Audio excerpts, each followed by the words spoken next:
Hey, girlfriend.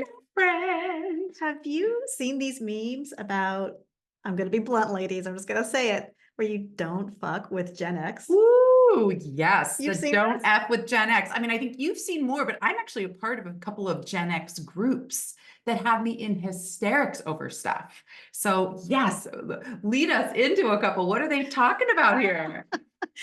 Well, so I think part of why it's been kind of interesting for me, I've been thinking a lot about our recent episode about the caregiver and being in the panini The and the squeeze. squeeze, why it feels so unique to us. I mean, being older moms ourselves, of course, our parents are going to be older while our kids are younger, That's right. which is very different than the generation before us. Mm. And it has me very interested in how our kids will live their lives. Like, will they wait longer to get married, or will they do it sooner as a reaction to us waiting longer? Mhm. And what is it that makes Gen X kind of this feisty, yeah, don't mess with us? And I see it across the board. And I think that there's like this toughness that is inside of us that like our parents' generation doesn't really know how to deal with, but they created it, right? Mhm. Because much of what we're doing is a reaction to the generation before, Yes. right? And then we're raising these children who a lot of people are calling soft. You Hmm. know, there are kids going off to college now who just can't function. Hmm. Parents actually being told, you may not email your kid's college professor Yes. because we're now overparenting. Yes. I think in a reaction to Yes. somewhat feeling from our generation being underparented Right. and for the Gen Xers. Right. I think that is totally true. I think in general, there has been a big pendulum swing away from kind of feral latchkey kids to, a move to be what they're calling, helicopter parents or snow plow, if you've heard of that term, the Mhm. idea that you just clear any obstacle out of the way and what that means. And we were also giggling how almost every generation has this feeling about the younger one Oh, that yeah. we were tougher, you're softer. So I want to say that that is a huge theme, but there has been a swing and we are seeing some interesting things that are coming out of it. And I have really mixed feelings. Like part of what I'm seeing from our younger generations is beautiful. The awareness around mental health, the awareness around really good boundaries. Like we were in an interesting way, a boundary less Right. we had, and so there's the perks, right? There was the idea, I mean, I'll never forget, my parents would like give me a quarter. I'd go out with my girlfriends. We'd go out and hang out on Telegraph Avenue and get our slice of pizza and our soda when it was like $1.50 or whatever. Oh, yeah. And we'd hang out and then like we were supposed to call to let them know when we were coming home. And I mean, we could decide when that was going to happen. I remember a couple times really pissing my mom off. I was like, sorry, mom. She's like, it was dark and you still hadn't called us. They don't know where we are. They can't track us on the phone. There was a sense of freedom that was pretty exciting. I mean, once you were out of the house and out in the world, you were out there Yeah. in a way that our kids don't get to have the honor. I get to watch my little sons bobble around on the Find My iPhone and track them. And it's a really interesting shift. So there was a freedom, but then we know what came with that was that we were out in the great big world, or in our own house navigating a lot of stuff that was kind of a weird parentification of what it was like to be a child. So there's a good and a bad about it, but we came out scrappy. Yeah, we did. We And did. with this can-do attitude, I see so many people, especially now women of Yeah. our age, Yeah. our kids are getting a little bit older, and we're rolling up our sleeves and we're looking at like, statistically, I'm going to be here for a lot longer. Oh yeah. And Oh I'm not yeah. slowing down, I'm actually speeding up. Yes. And Right. so What else can I do? well, and Mhm. there are a lot of big problems that require tackling right Oh now. And yes. we can look at the world and see incredible disarray and Mhm. so much crumbling and falling apart, Yeah. you know, with wars. And I mean, every day there's just so much news that it can break your heart, which can also shut us down. But I feel like I see so many people of our generation saying, yeah, it sucks, and I'm going to fix it. I'm going to do something in my part of the world, Hmm. you know. And I see like I don't see a lot of people going back under the covers and covering up, people in our Mm. generation. And granted, you know, it's a big generalization, of course, But That's exciting. I think Yeah. it's very exciting, very exciting. And I don't see us losing hope. Mm, I think that's the other thing. mm, You know, I think that because we have a lot of resilience, mhm, I was talking with my kid just the other day, who does the sport at a very intense level, mm, something I would not have chosen because it just feels so mhm, intense. And I was saying, well, at this level, you are required to have more grit, more mm, determination. You fell and got hurt. I'm so sorry that happened. Oh, and no one came over and coddled you? mhm.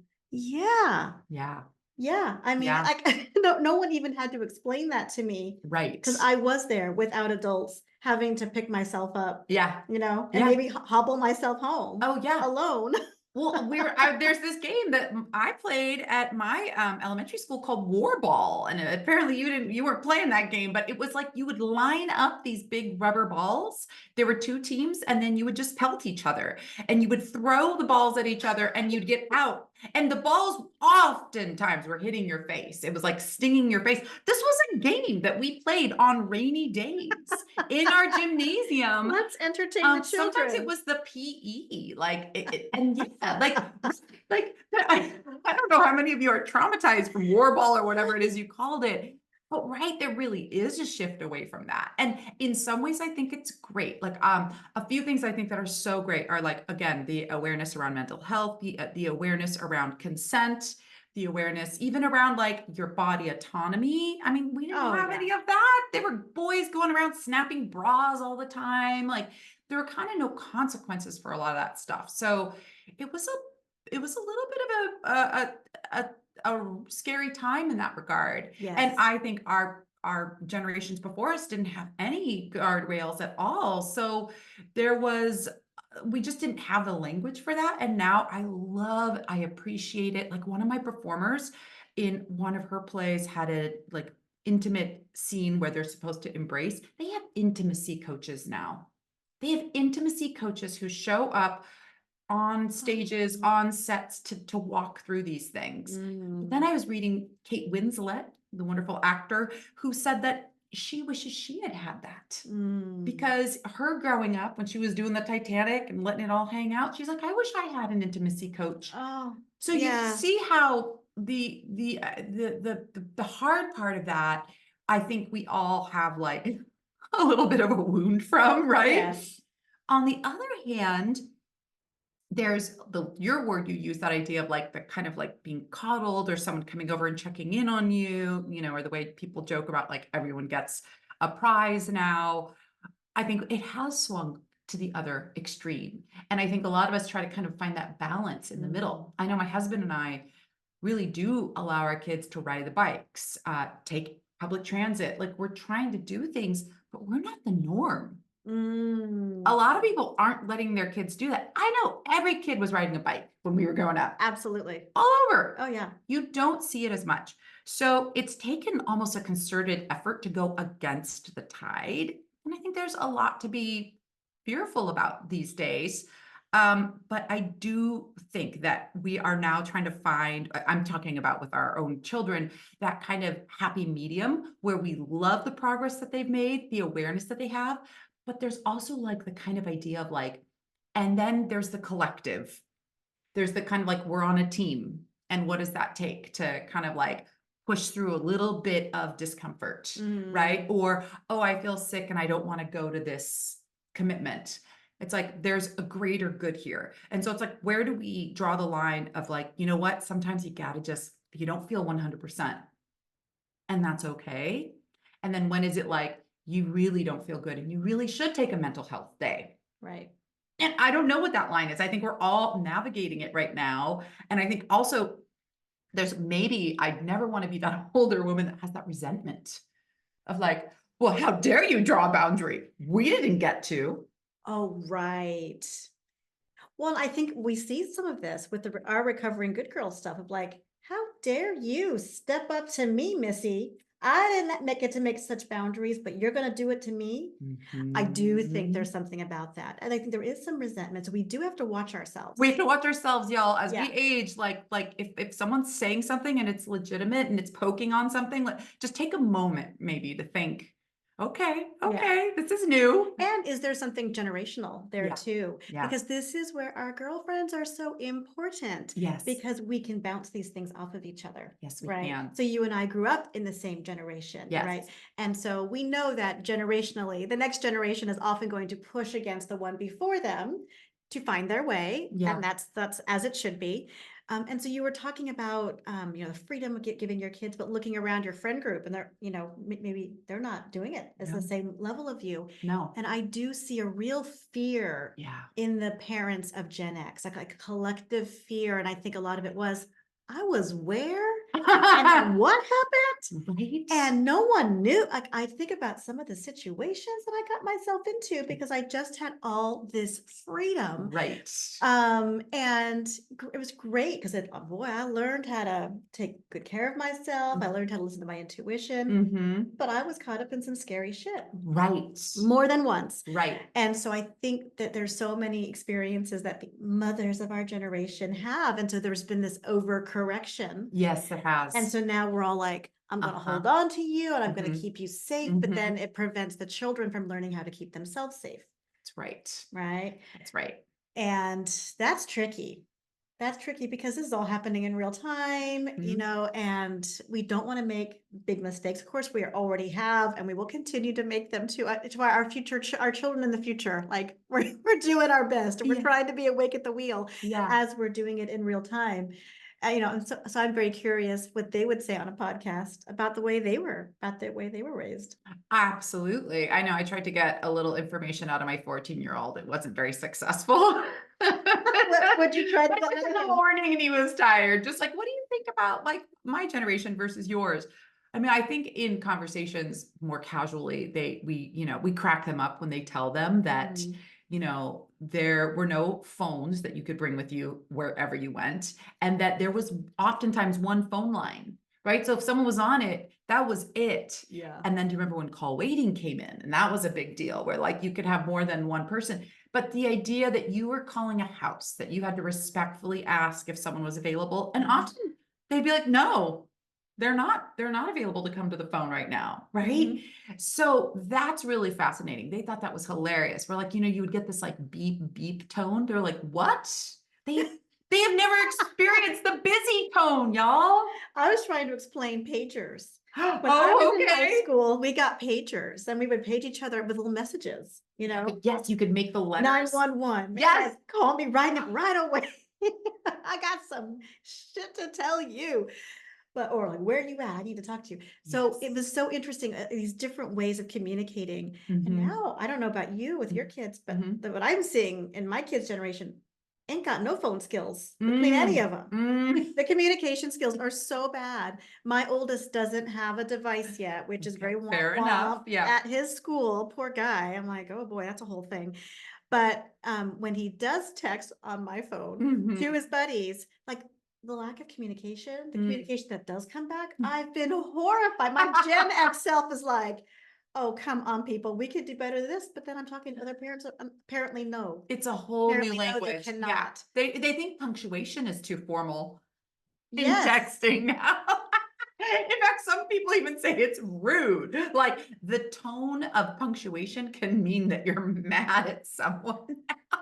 It's just so wild. I was trying to teach text etiquette to my child, and I realized, am I just like giving him some old-fashioned, outdated advice? Yeah. But yeah, I just don't know what's going to happen. And everything is changing so quickly with technology and AI and their form of communication. I'm just very curious. I know. Are we teaching them just some very old-fashioned strategies, or will some of the things that determination, digging deep, having that internal grit and toughness a little bit, or knowing when to code switch? That's a big thing we talk about right now. Code switch. Say what you want with your friends. You want to burp the alphabet because that's hilarious? Do that over there. Right. Don't do that around me or any other grown-up. And that's a tricky one because they haven't always had to learn how to do that because we've been so in their business, right? We've been at all of their, practices and all of their, things. So they do pull us into that more. I mean, I am trying to correct my boys from calling me bruh. I am like, no, No, no. And now it's cuz, which is short for cousin. And I'm like, I'm not, bro. I'm not, at least call me mom. Honey, honey, I'm hurting. This is my reality. I don't know if anyone else feels me on this. It's not cute. It doesn't help that my husband also partakes in it. So right. I am the odd lady out of the group, but like, come on now. I think that we're gonna just forever, as generations do, be finding that happy medium. Finding that happy medium. You know, Yes, God, what God willing. what can they teach us and what can we teach them? Like, I will say Mm. this though, I am eternally grateful that I did not grow up with social media. As a Oh, yeah. girl, how they're now finding out how damaging social media is and how tricky that would be as a girl developing.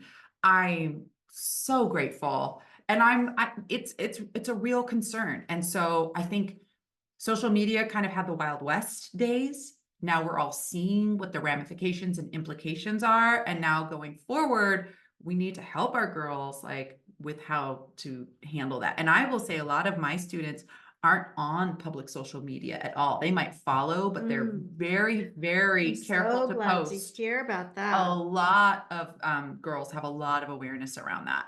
But I mean, right? That isn't something we had to deal with. Oh my gosh, can you imagine being at a party and someone snapping a photo and then it being up there? It takes on a whole new life of its own.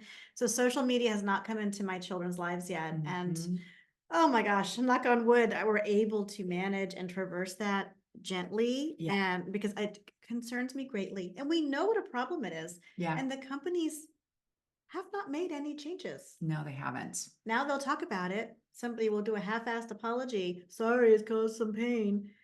But that does not fix the massive problem that No. these companies have created. Right. And that you and I are trying to raise whole and well and healthy young men to send out into the world. Yeah. And they have to get through that landmine I know. in their childhood. It's a big landmine. I mean, we had TV, we had the threat of what that could do to a culture.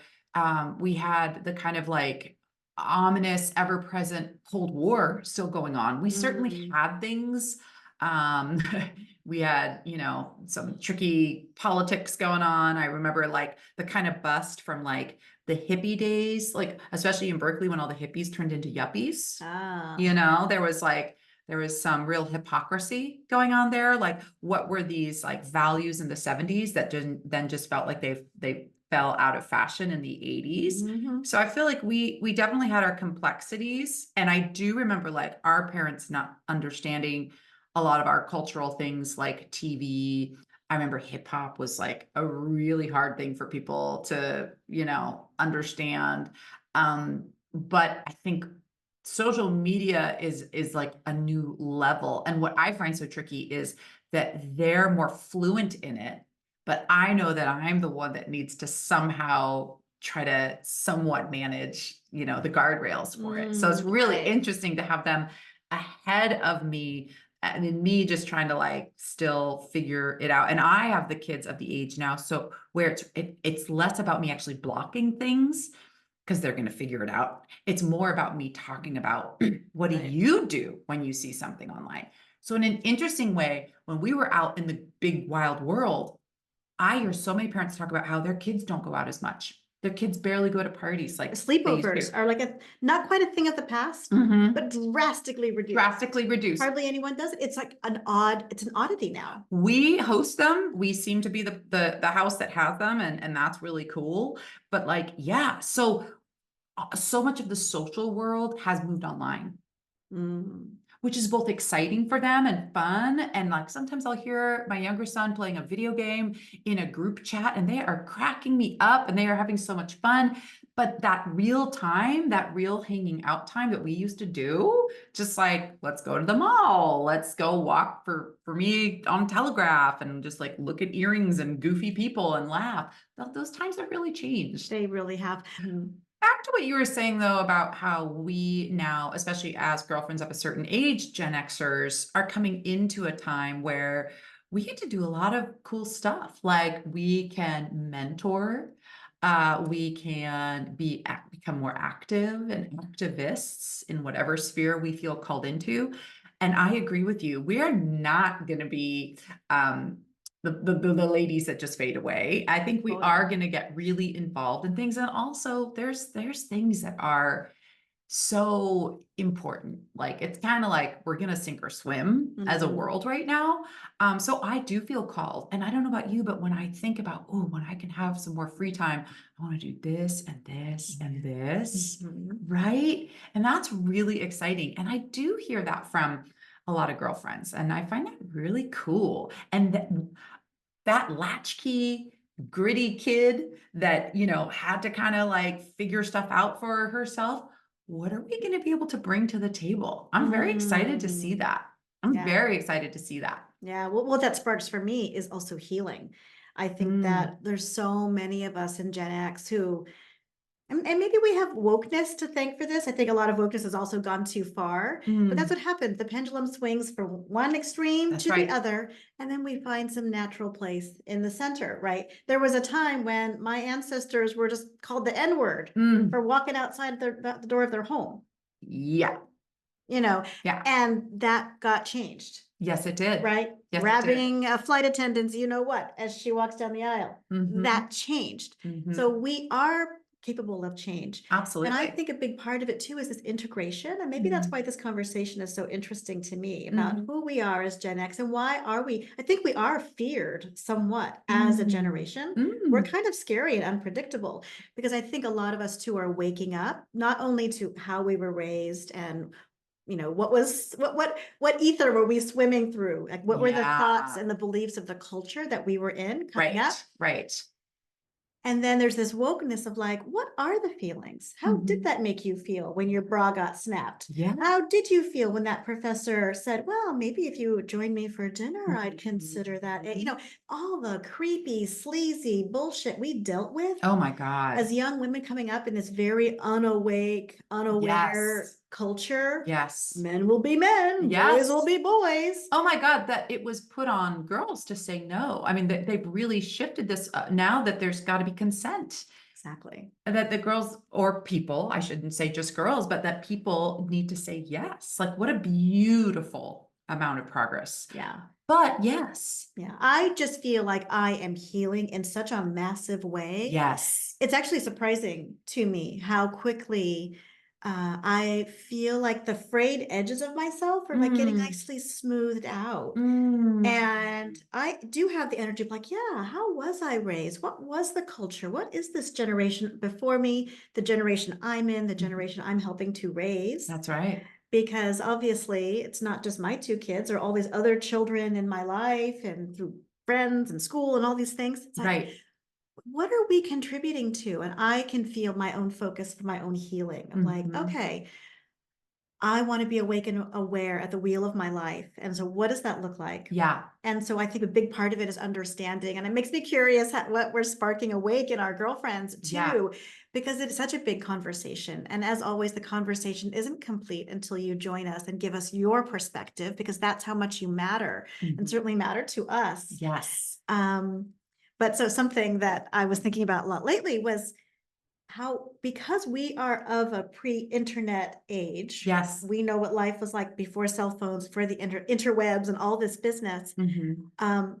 Like when the power goes out or the Wi-Fi goes down, I'm hearing from a lot of parents, their children are having panic attacks, like Mm. fully no K. Like, what do we do? We Wow. had a power outage about a year ago, and my husband and I were delighted. My husband was so cute. He's a search and rescue guy, so he's always got all this safety equipment. He's like, I get to bust it out. Like, I'm so prepared for this moment. Right, He right. pulled out some contraptions I didn't even know he had bought. I was like, that is sexy as hell. Show me more of your safety and security. Show me things. Survivor, Oh my man. God, that's hot. Oh my God, that is so hot.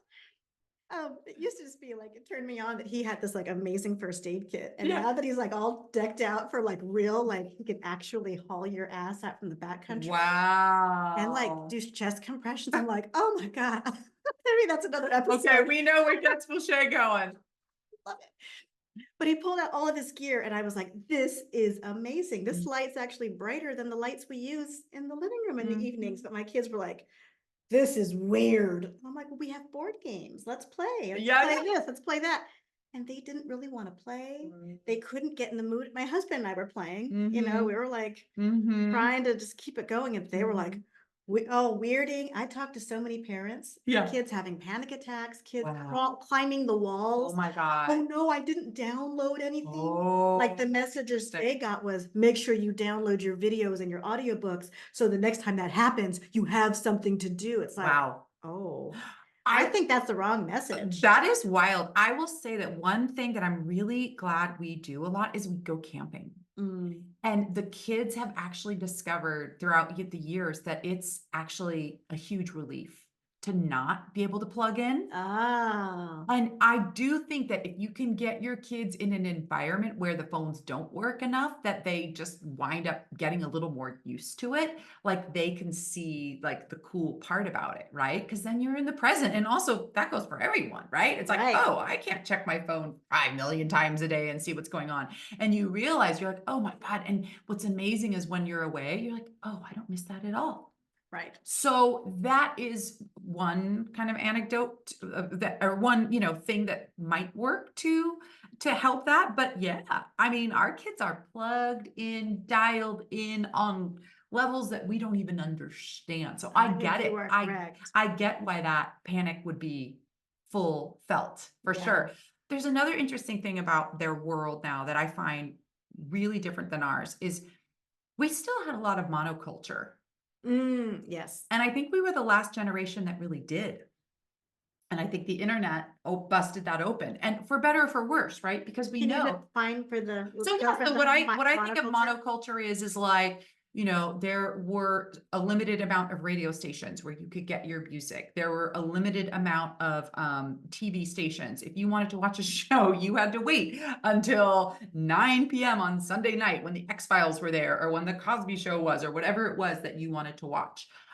There were real celebrities that like most people felt strongly one way or the other about, right? We grew up with the Princes and the Madonnas and the Michael Jacksons. We grew up with these kind of like hits, these blockbuster movies like E.T. that just don't have the same impact that they do, because there's so many subcultures. And we certainly had some subcultures too, but not nearly to the extent that they do today, right? Like there are so many subcultures of subcultures of subcultures. They were talking recently about how the Super Bowl was interesting. It was really well viewed, and maybe partly because of Taylor Swift, maybe Usher, maybe who knows, but that those kind of things that unite us and bring us We together, don't have much anymore. Yeah. we really don't have much anymore. Mm. And I don't know if that's a loss or if that's just a shift, but that's something that I definitely see as a big shift. And I do think that the internet and all of the like different platforms and things that are, being created every day has really changed that. That's true. Mm-hmm. Mm-hmm. Yeah. I don't know where it's all going, and I'm intrigued. I feel very hopeful. I mean, when I think back on my childhood, there were so few people who looked like me. Mm. There was so little acceptance that Black could be beautiful too, or Mm. that, different ethnicities, that there was this, that was beautiful, that was accepting. It was very, so Oh my God, we had supermodels. We had all we, those, and they were majority white, exactly. except for like what, Naomi Campbell and Right. a And I think handful. now there's so much more of a move toward it's all beautiful. We're all Yeah. beautiful. Bodies are beautiful. Let's Love celebrate that. who we are and not so much how we look. That, I mean, that is still there. It is still in the culture, unfortunately. Yeah, But there is a lot more attention on what's on the inside. I love that. Yeah, and a thing I worry about for this younger kids, Hmm. especially now with AI, like robots and things like this, is like losing connection with their humanity. Yeah. It's something I actually talk about now. Let's Mm. not lose our humanity. What you're saying, where's the humanity in that? Yeah. Oh, there is none. I guess what I just said was pretty mean. Oh, you think? Yeah, let's, but that's the risk Yeah. moving forward in a culture where kids, my kids, they brought to me a thing about a robot dog. My two kids are fighting over whether or not we get a real dog or a robot dog. And Whoa, I was that's like, wild. this is a real conversation? And they're like, Right. oh, yes. I'm like, okay, I'm here for it. I don't know what I'm doing or what I'm in for. Wow. That's real, Yeah. you know? Yeah. And maybe it's our fault. We got a robot vacuum and we kind of joke about it. My husband and I think it is delightful and hilarious. Yeah. Yeah. But my kids grew up having a robot in the house that vacuums Yeah. on demand, on a schedule. I don't think it's your fault. I think it's unavoidable. I think Yeah. it's all around us. It's all around us, but it is very weird. It is Uh-huh. very weird. And I can see how I've contributed to the normalcy of that for them. Yeah. Mhm. Well, and I think that we are going to just be a nice kind of balance to what happens. I remember actually really appreciating hearing like what my grandparents had to say about what it was like when they were young. And I mean, sure, there's the joke about like, when we were young, we walked through 5 miles of snow and we liked it. But more just like, I remember my grandma would tell these really cute stories about how they would get together and they would go out dancing. Like that was a really big thing that they would do. That was like a teenager, young adult thing that they would do. And another relative would talk about how he would sit by the radio and hear the radio shows. And he thought that those were better than TV because he could create his own images of what things looked like. Right. And so there's something so interesting and fun to hear about what was and what is, and obviously what's next, but that there's a continuum of it all, but I think that it all has value. So it's good for the young folks to know about, some of what we can bring to the table. And then obviously we are getting a huge education now from our own kids and just also from the everly rapid, fire changing internet and AI and all that's yet to come. So I don't feel irrelevant. I feel like if we remember that wisdom and that life experience and that humanity is going to be needed more than ever. Yes. I do feel like that's what Gen X is holding down. That's the Hold the humanity. Hold the humanity, because we know both sides of it. Technology is amazing and has made our lives better. Amazing. The stuff that you and I can do now as entrepreneurs. Amazing. With technology. This podcast.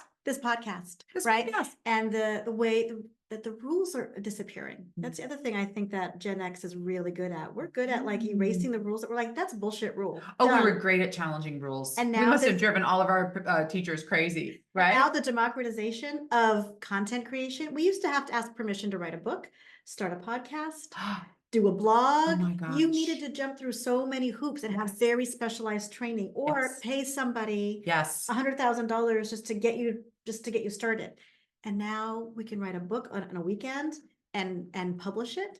We can start a podcast with our besties. Oh my gosh. And just blather on about whatever strikes our fancy. All of the independent musicians, independent filmmakers. I mean, you can make things and upload them and it's amazing. So yes, there aren't those old gatekeepers aren't there any longer. Not to mention our careers. You and I fully made up what we do, how we do it, for whom we do it, why we do it, how much we charge, all of it, every single step of it.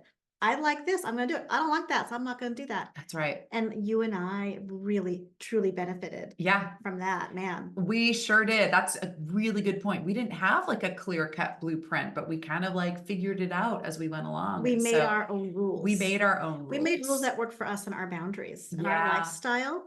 And I think that is a big gift. Another reason why our generation is just not one to mess with. Don't F with Gen X people. If you mess with us, we will find, you create an obstacle, we will simply go around. We'll go over it. We'll pave over it. We'll make it into art in our yard. Like that's what I see. I see so much resilience that we will not be stopped. We will not have our voices held down, especially as women. Right.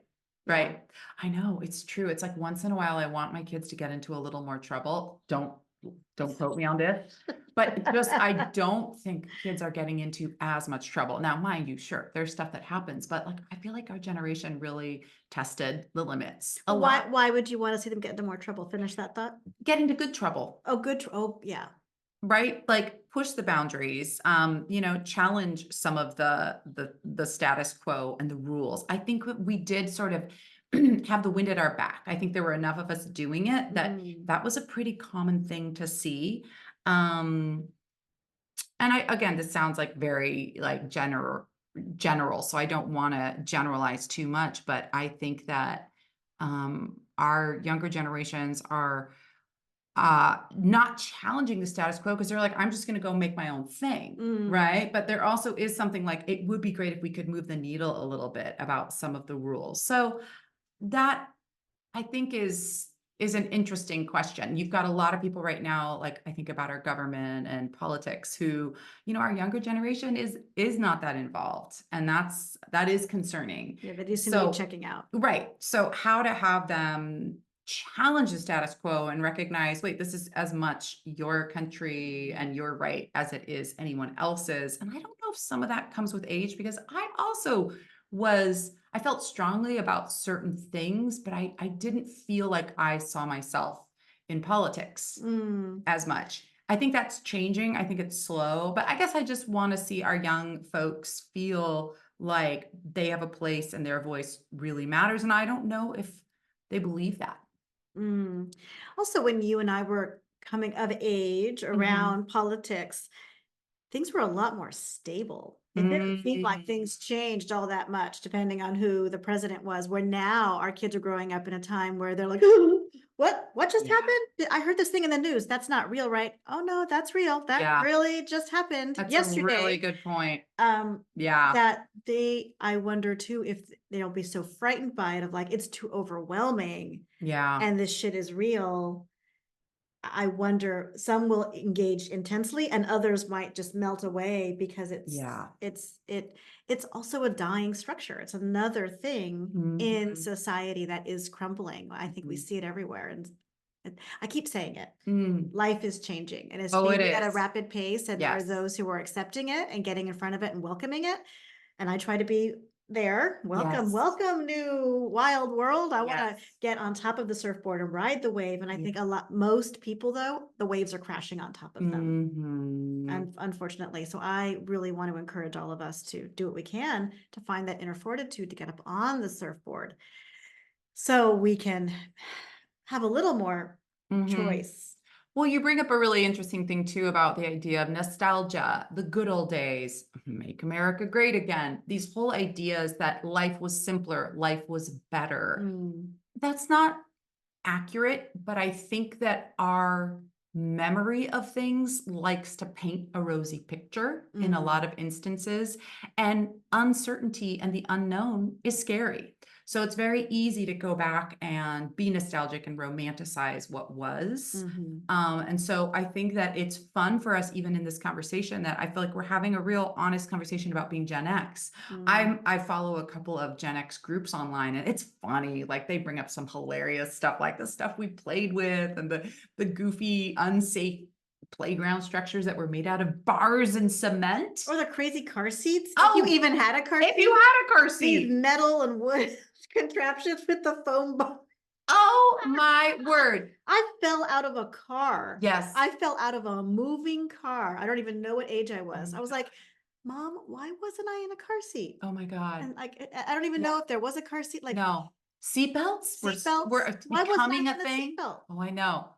I remember riding in so many station wagons where we were in the back seat, just like looking at the cars behind us on the freeway, like, hey, I can reach out and touch you, right? So like, that's realness. And that was like but there's, in these groups, so there's like the humor around it, but there also is a little bit of this like underlying message that everyone is soft now. Yes. And there's a pride in, we had it hard, and we're tough, and we have the grit from it. And so I want to be careful to say that, yes, we had some challenges, and yes, in certain ways there is an ease for our younger people, but there's also challenges that they're facing, like you just brought up with politics. They just lived through a flipping pandemic. Climate change is not an option for them. This is the world they are inheriting. There are things that are so hard for them now. So I just do want to challenge that mindset that, like, well, they're complete softies. I'm like, no, it's changing. I do think we had a certain kind of grit because we were out there just kind of winging it and figuring it out. But I think that there's so much uncertainty now that we kind of, like you said, we did have that monoculture. We did have sort of a stability there that we could push up against. Mm. So it's complicated. And yes, we have a lot to be proud about, but we also had a lot of stuff that I think now is like, it's going to be incredible. If, like you're saying, we can get on that surfboard and ride the wave and embrace what's happening. Yeah. I mean, I'm here for all of it. So I feel this is even healing to have this conversation. So I want to thank you for indulging me because love this has been bubbling up. I've been really wanting to address this. And why is it a meme? And so if you haven't seen any of these memes, just do a quick search.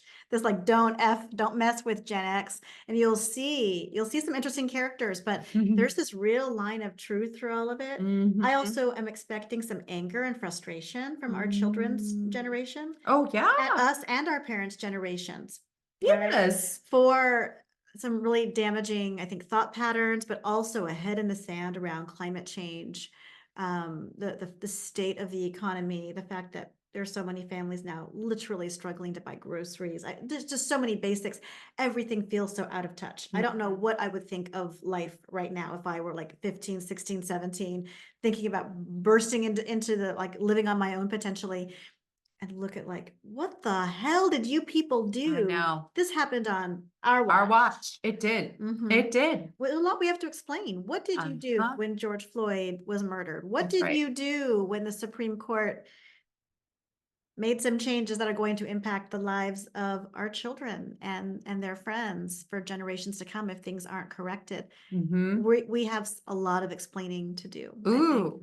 I feel like you are giving us a call to action. It does feel like a call to action. Yeah. I think it is one. I don't want to wait for the anger, right? So I do talk to my children, remember this picture? This was us at a protest. Mommy signed this, mommy went to this. I think that's really important, and for them to see us being active. Such a good point, because of course you could just feel guilty until the end of the world. Oh, what did we do? What did we do? Do something. Yeah. Stop complaining. We do something. Yeah. Stop wringing our hands and complaining. Oh, did you hear? That's beautiful, because then I think we get to the intergenerational opportunities, right? And that really at the end of the day, different generations certainly have real stories. I mean, the boomers that came out of World War II have their real scars from that. My grandmother's generation, your grandmothers who came out of the Depression, many long-term generations from immigrants or from enslaved people have real true stories. On the other hand, if we can have a coalition between generations, that's where the real healing is. That's where the real healing and where the real change happens. Yeah. Right. So if we're all just like nitpicking at, well, you're soft, well, you guys are clueless and out of touch, right? I mean, the joke about okay, boomer, right? What is that really saying? That's really saying you are totally irrelevant now, right? So we need to make sure that there is some connections and relevancy and awareness going on between all of us, because that's really important. So yeah. Well, with that, we got some work to do. We got some work to do, but we're Gen Xers, so my sleeves are already rolled up. Look at you. Mine are not, but they will be. All right, I'm on it. All right, we got this. We got this, you scrappy Gen Xers. Well, thank you for listening in. This was really interesting. And I'd love to know what you think. We would be so curious to hear. What was it like for you growing up as a Gen Xer? If you're someone younger, what is your opinion of us? What would you like to see us doing for you and for the world at large? We would love to hear from you. But also Gen Xers, what are you calling in? What is something that kind of motivates you to do? Or are you already doing it? We'd love to hear from you. All right. So on that note, thank you so much. Until next time, Until next girlfriends. time. Bye.